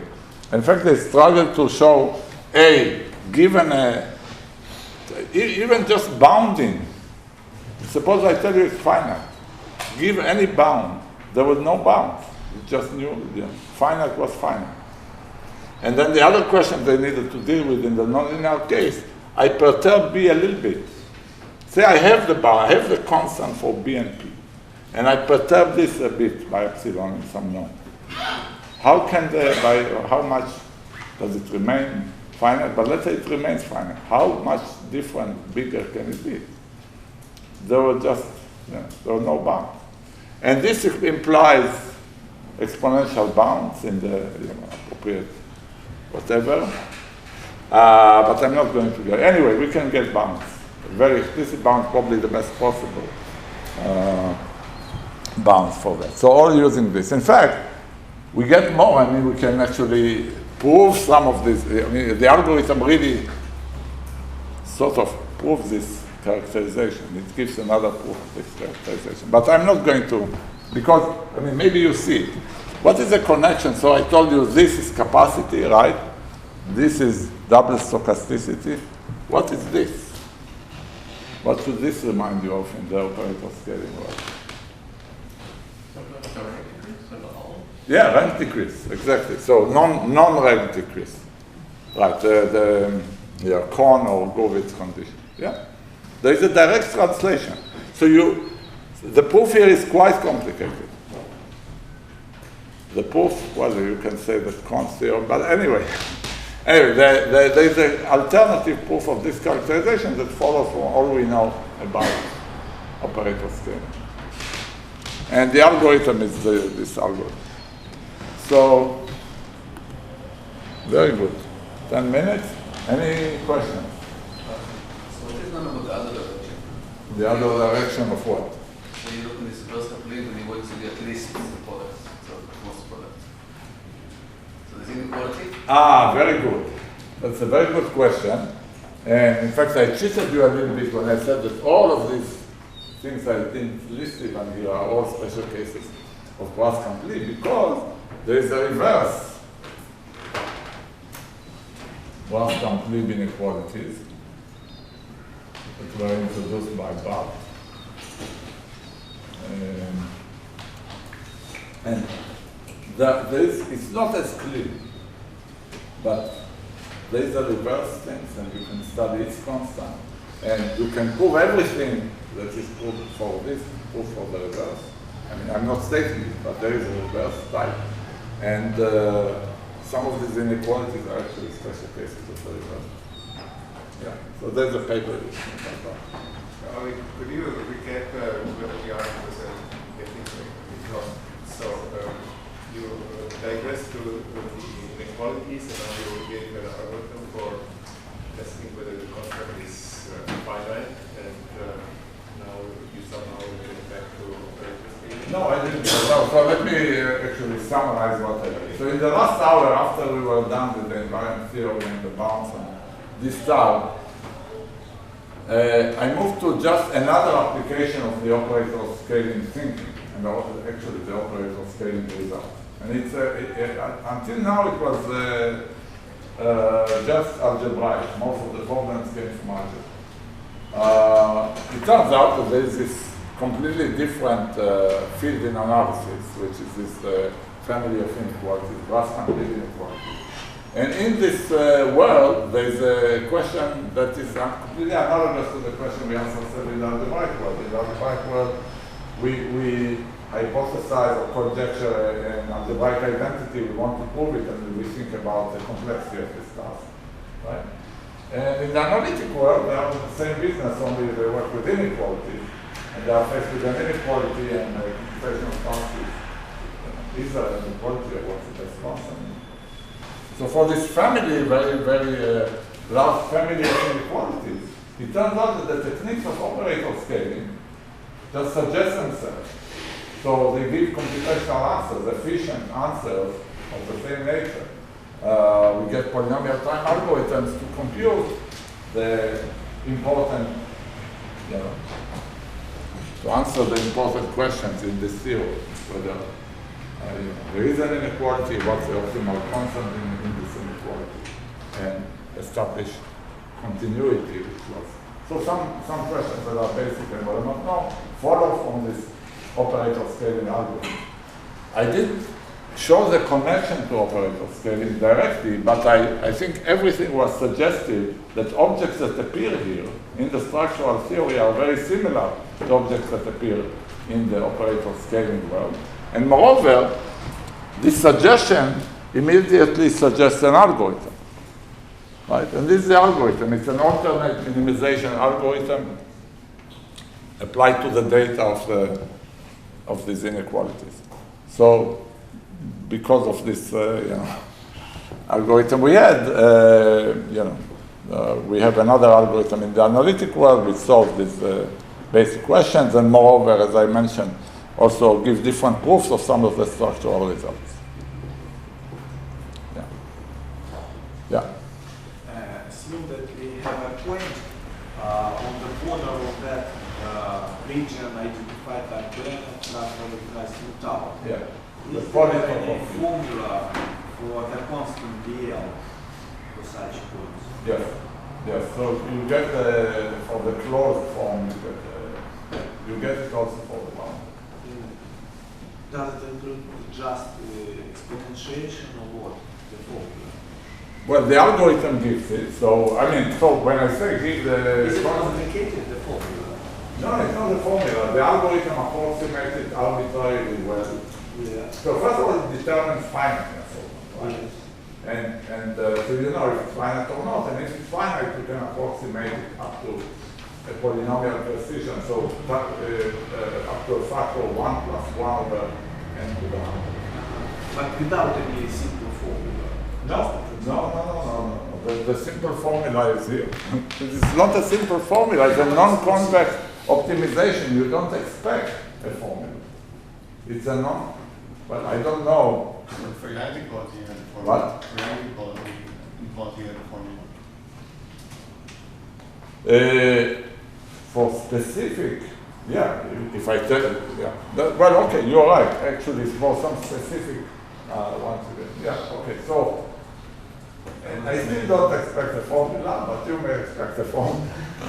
I don't expect a formula in general. I would be really surprised and interested in a closed form formula for the solution to this type of things in terms of the B's. I would be, really interested. Okay. It just so happens in these special cases, the B's are very particular things. And it was quite complicated in the Young inequalities. There was this product of the 1 minus pi to the 1 minus, even there it was very complicated. Anyway, I want to tell you just two examples of such polytopes which you know. So we don't know, we don't have new combinatorial optimizations, problems we can optimize over or test membership of, but we know old ones, known ones that are there, and I'll tell you what they are. And really, that's a thing I'm fascinated with and is working on, and hopefully there'll be examples.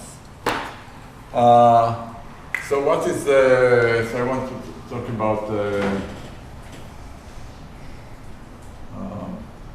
so matroid and matroid intersection.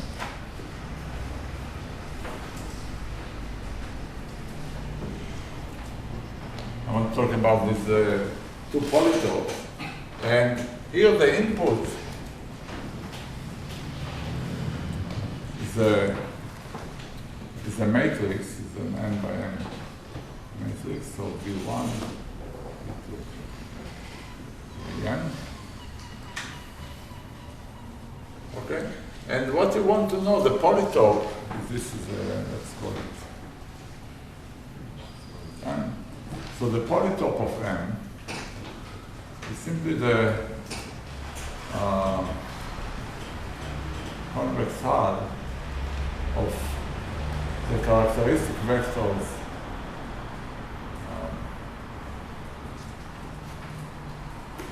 of sets I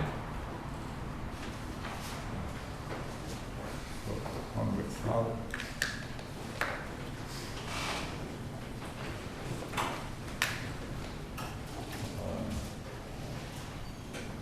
One eye.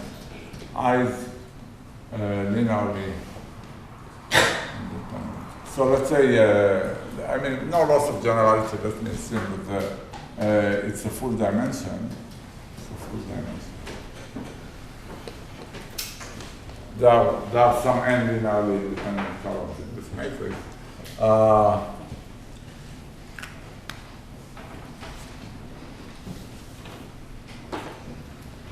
Inside M, dimension of some I. So basically, what is spanned by all bases? So you take the subsets that index fully dimensional subsets of the column space, and you take a convolution. This is a matroid polytope, P sub n. And it turns out that it's a Brass complete polytope. It's very easy to see that it's a Brass complete polytope. I'm not going to prove it, but this is the same. It's a polytope that is given by B, where the BJs are simply the projections on the VI, on the VJs. So BJ is simply, well, is simply VJ, by which I mean BJ of X. Simply the inner product VJ. So it's one-dimensional. All the projections are one-dimensional. I should say the one-dimensional, even the one-dimensional is extremely interesting. Those of you who know Forster result. I mean, there are many applications here that also follow from this. I mean, this algorithm sort of generalizes things you've seen, like Forster algorithm or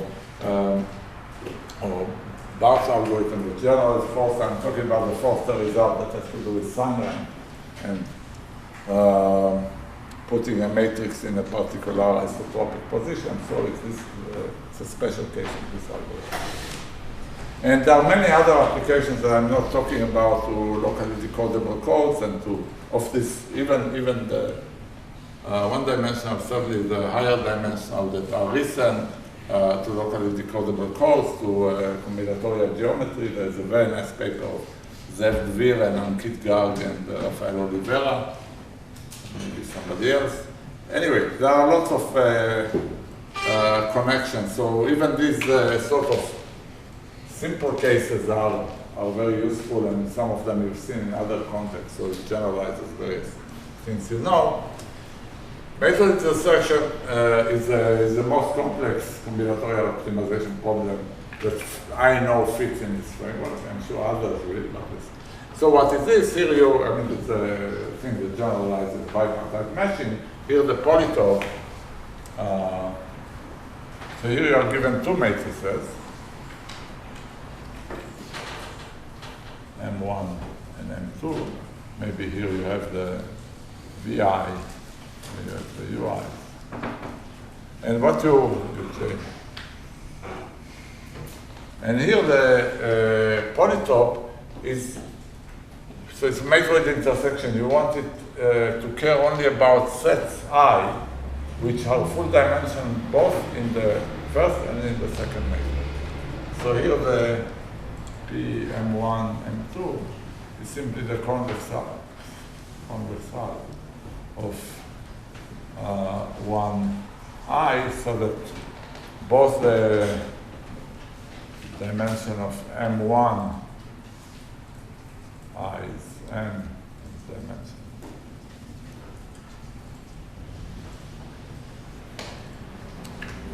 You are looking for a set which is independent of both. And also here it's a very simple exercise to see that it's the same as some Brass complete polytope. Now it will be two-dimensional, and the BJs will look like this, basically. So BJ of X, I can write it like this. It's simply BJX.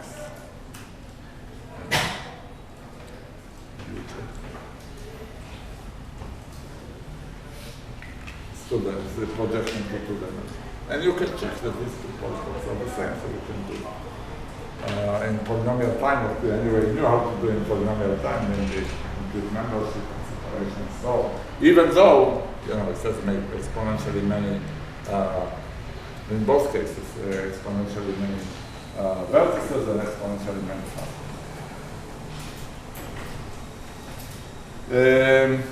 That's it.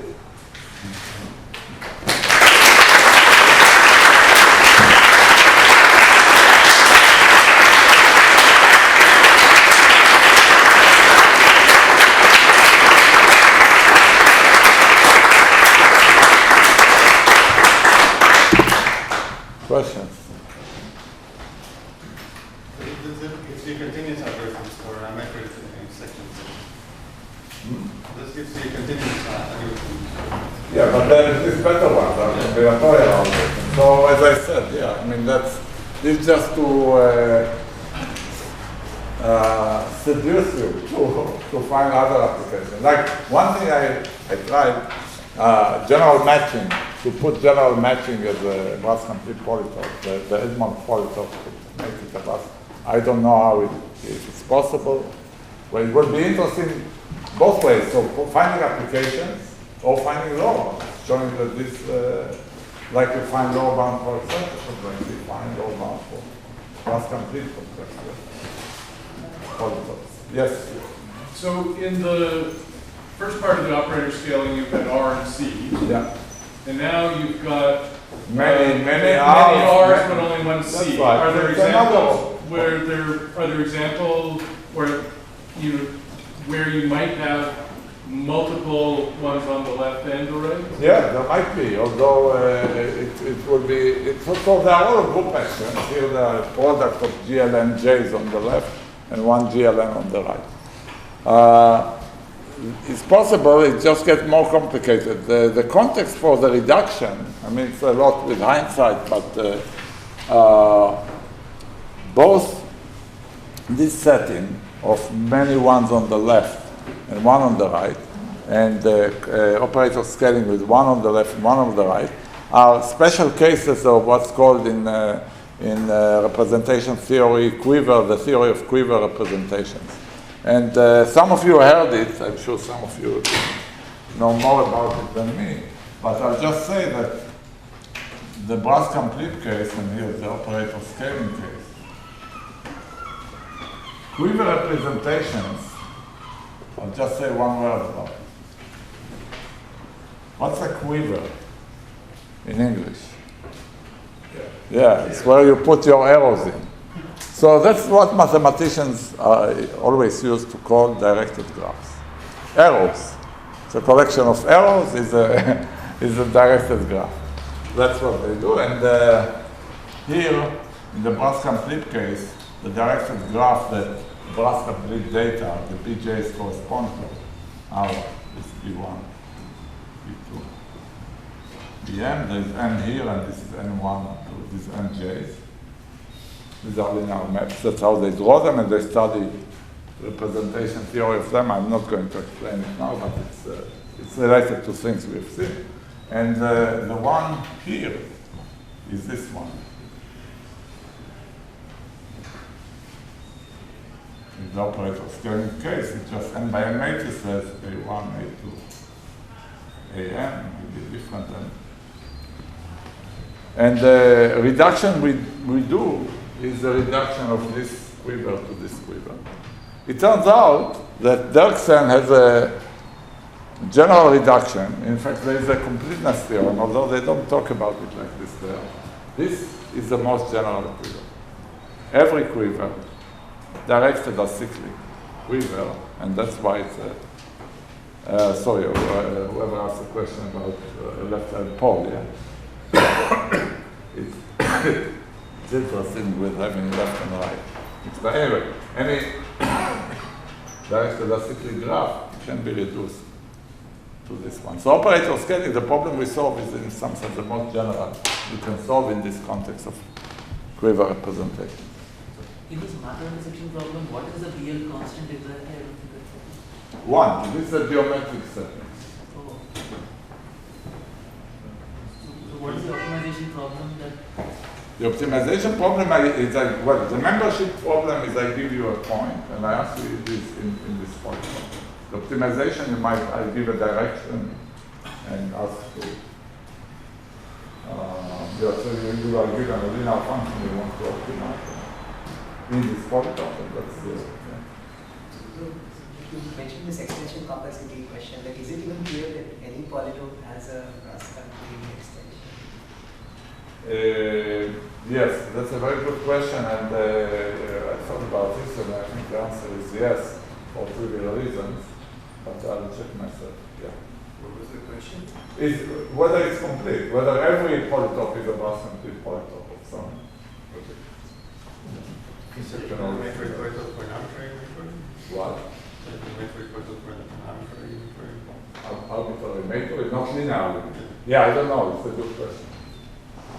It's a good question. I know it's only for linear. Although there is. More questions?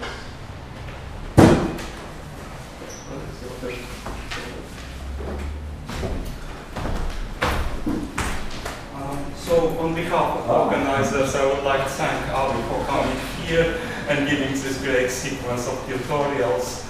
So many thanks from us, and here is some gift from Latvia. Thank you very much.